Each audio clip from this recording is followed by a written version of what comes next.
guys, so we are now in Singapore at Token 2049 and here with you Anna Tutova, co-founder of Telegram, and our guest Luca Netz, who is the CEO of Pudgy Penguins.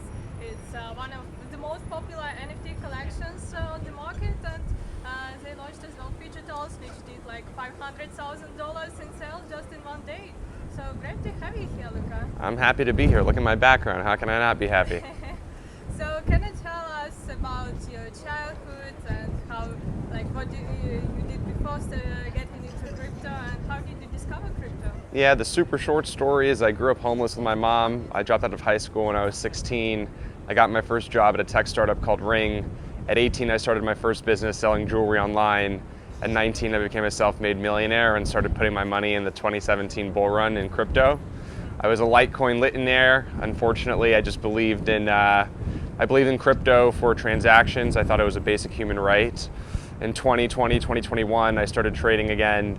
I was, at the time, the CMO of the North America's fastest growing toy company, which is a company called Gel Blaster. And I saw NFTs take off in a very big and meaningful way. I fell in love. I started buying a bunch. My first PFP was a Pudgy Penguin. I believed in it. About 5 months later, the founders just seemed like they weren't capable of pushing it forward. I was pretty frustrated with the space, and so I decided to do what at the time was a first in its kind deal, and I actually purchased the project for $2.5 million. And we purchased it with the thesis of building the world's next great IP brand. Thought to myself, how do I do something that nobody else has done in the space? How do I build a brand and meet consumers where they are?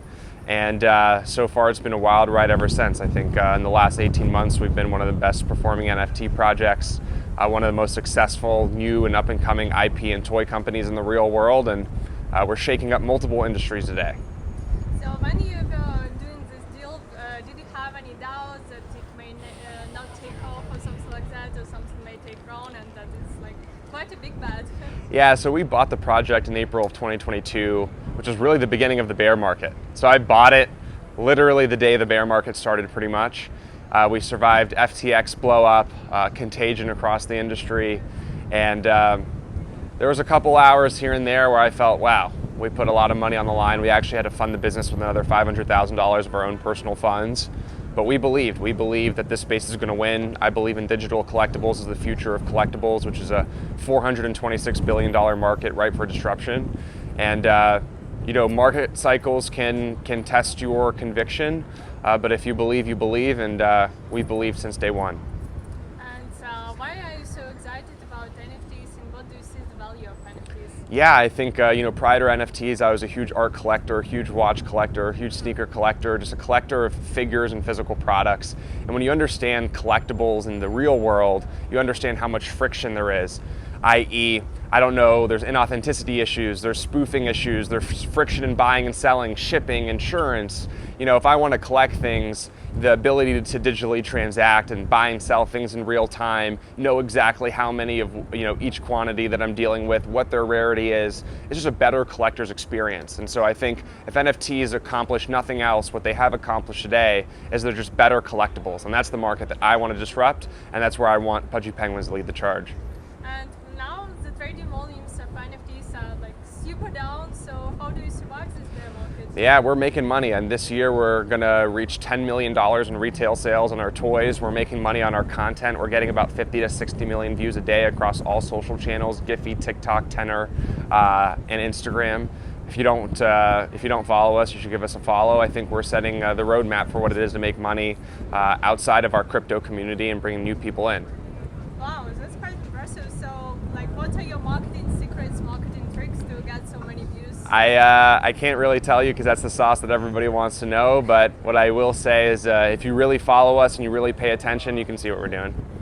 So do you cooperate with a lot of influencers and something like that? We're big on influencers, but I think it's just our character. People love the Pudgy Penguin. The Pudgy Penguin is a la, something that a Disney or a Sanrio would do. It's no different. It's a perfect brand. It's a perfect character. The character is all about supporting you and helping others, and people rally behind that. People believe in that. And so I believe that if you make a character that supports people, people will support you, and I think that's what's happening right now. And where do you see the most activity in buying the toys and NFTs? Is it more in Asia or US? Or Right now it's in the US, but our huge focus is in Asia. We have a huge focus here. The character resonates and is so unique for this culture. And if you understand IP, you understand that cute IP dominates the region. And Pudgy Penguins is the #1 cute IP on the blockchain, and that's not to be underestimated.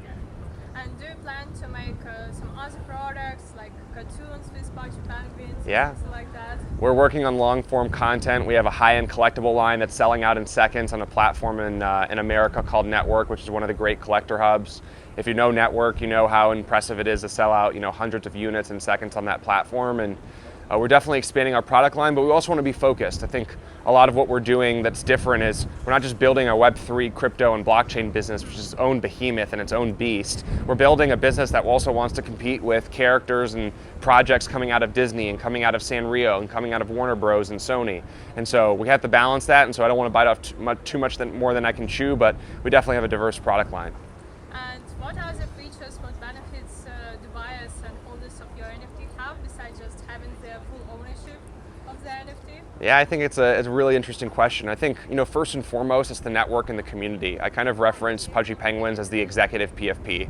If you have a Pudgy Penguin, you can message some of the top builders in crypto and the top builders in IP, and they'll respond to you because you are also a Pudgy Penguin community member. And I think that's some of the biggest, value that I think goes underestimated. I've personally spent hundreds of thousands of dollars in masterminds to be in the right room for people. And so the fact that I can spend $7,000 on a Pudgy Penguin NFT and get access to some of the brightest minds in crypto and just the greater IP industry, I think is priceless. Beyond that, we're giving holders the ability to license their NFT. So when we're getting hundreds of millions of views a week, billions of views a month, selling millions of dollars of toys on a monthly basis, you can then that's opportunity and an example for you to monetize your character. So we will do that from a company side. Every toy that we've made is an NFT that lives on the blockchain. And so we license that directly from the holder, and as we grow and succeed in the real world, we will license more IP for more content. And so you have network value, you have experiences and events that we host that bring people together. You have the ability to license and monetize this character.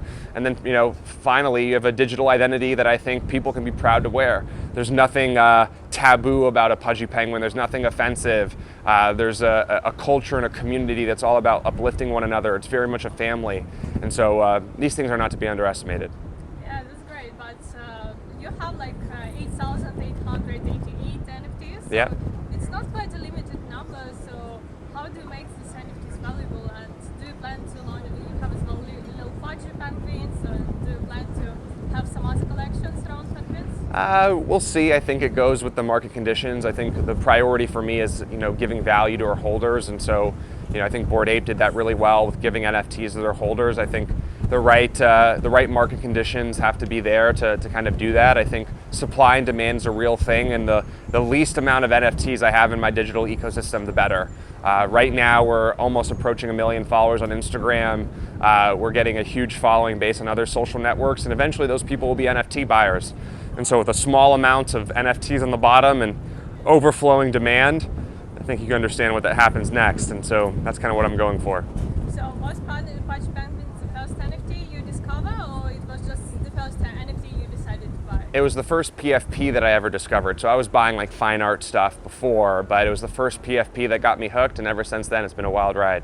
So what did get you to buy it? I got it because, again, I was the CMO of Gel Blaster. And so Gel Blaster is one of the biggest toy companies in America. And being the CMO, I went to every conference, I listened to every speech, and I just understand the traditional character business. And if you understand the character business and you look at Pudgy Penguins and you look at the character and you put the brand next to all of the brands that are, billions of dollars in the real world, it has all of the ingredients to see that same success. And so from my perspective, that's what I saw. I saw something that I knew my skill set would do well with, and I just applied it, and here we are. Totally. I'm one of the apes on the ape water. I've probably 5 of those now. CryptoPunks. I hold pretty much everybody's. I want to see what other communities are doing. I want to have a finger on the pulse. Gods, Utes, and so I'm a huge collector and supporter of anybody that I think is doing a good job. What's your opinion about just traditional crypto like Bitcoin, Ethereum, some other altcoins? Do you invest still? Yeah, I think it's the future. I think when you look at crypto solves an interesting problem, which is the basic human right to transact. I have the right to send you money in America to a friend or a family member in Europe, and I have the right to have nobody in the middle of that transaction. And so for that reason, I'm confident crypto will win. Yeah, it's true. But you told you were ranked first on Litecoin. Yeah, so I was a Litecoin millionaire in 2017, but then Charlie sold his whole bag, so it's been we haven't gotten any Litecoin since. So can you share maybe your current altcoin picks? My current altcoin picks, without giving any financial advice, I like Ethereum, I like Bitcoin, I like Solana, I like some of these interesting smaller coins that are popping up that I probably won't mention, but I think Solana is probably a good pick. And Pudgy Penguins are only on Ethereum, or are they? It's only on Ethereum, but we have little Pudgies that are powered by Layer 0, and so they're omni-chain. So you can take your little Pudgy to Binance Smart Chain, to Arbitrum, to Polygon. I think there's another one, ZK Sync, and another one. So little Pudgies are cross-chain, one of the few cross-chain NFTs alive. Yeah, that's cool. And you told that you are from like a low-class family. You didn't have your own home in the childhood. So like, what pushed you to go forward, and how did you find your way I think, to become successful so quickly? I think everybody has a choice in life. You're either gonna be who you want to be, or you're not. So I chose what I wanted to be, and I wanted to be successful. I think everybody has to prepare for that moment. It won't come easy. It didn't come easy for me. I was young and successful, but I've been trying to be rich since I was 14. So basically, it was 5 years into it when I finally found success. So can you tell us about your journey? Like, what was your first job or business since 14 years? First job was I was selling lemonade stands at 14, selling burgers and chips in middle school.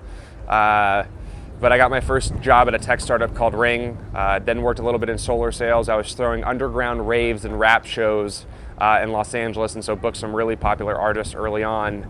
This was all 17, 18 years old. And then later in my 18-year-old year, I discovered e-commerce and started my first jewelry business, and by the time I was 19, I was a self-made millionaire.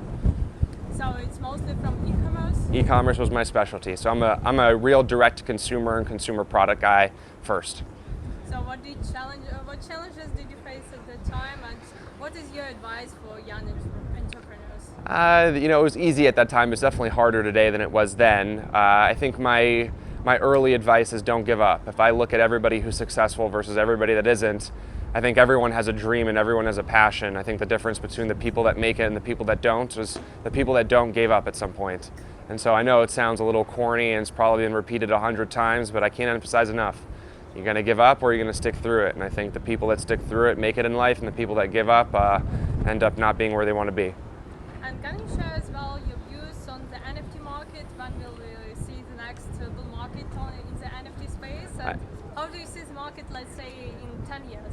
I think 18 months from now we'll see a bull market, and 10 years from now I think digital collectibles will own a huge piece of the $1 trillion collectible market, which is what it will become 10 years from now. Yeah, thank you for sharing your thoughts with us and your journey. Thank you.